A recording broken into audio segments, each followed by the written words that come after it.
اول امبارح نزلت بوست عن ان احنا هنبدا باتش 2 لمدربين الايلتس اللي هينضموا للتيم معايا في ذا انجلش جيمر نورهان السويركي.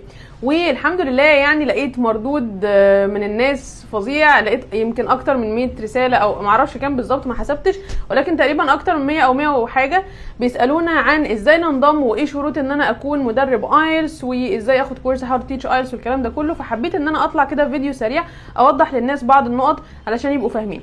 اول حاجه ده باتش 2 بمعنى ان احنا اوريدي خلصنا باتش 1. باتش 1 دوت كان بيضم 3 راوندز. احنا عملنا كورس هاو تو تيتش ايلتس 3 مرات لحد دلوقتي، وفي 3 راوندز دول اخترت الناس الكفاءه اللي هم مهتمين ان هم يكونوا مدربين ايلتس وينضموا للتيم معايا، والحمد لله انضموا معانا في التيم.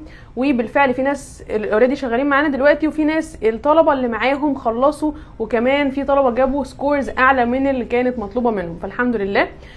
طيب علشان تنضم للتيم معانا ايه المتطلبات؟ يعني اي حد ممكن ينضم؟ لا طبعا. اول حاجه لازم يكون الانجليش بتاعك C1 على الاقل، C1 C2 اقل حاجه C1، اقل كده اقل من كده مش هنقبل. دي اول حاجه.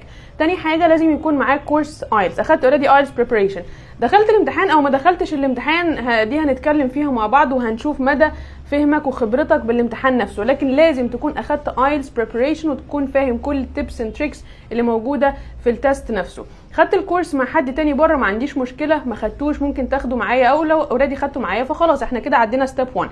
الخطوه الثانيه ان انت هتدخل معايا كورس هاو تو تيتش ايلتس، وكورس هاو تو تيتش ايلتس انا عامله كراش كورس، يعني 5 محاضرات والسته بتعمل لي ديمو. في ال5 محاضرات دول بديك الخلاصه، يعني من الاخر كده بديك الزتونه، بتطلع من الكورس قادر وفاهم كويس جدا هتعمل ايه. بديك كل المصادر اللي انت تقدر تشتغل منها.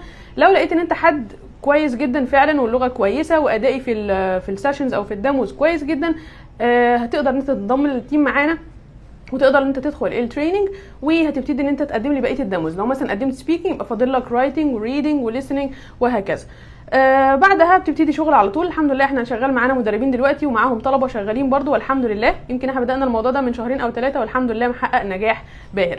لو مهتم اكتب لنا تم تحت الفيديو وهنبعت لك كل التفاصيل. ثانك يو سو ماتش واستنوني في فيديو جديد. باي.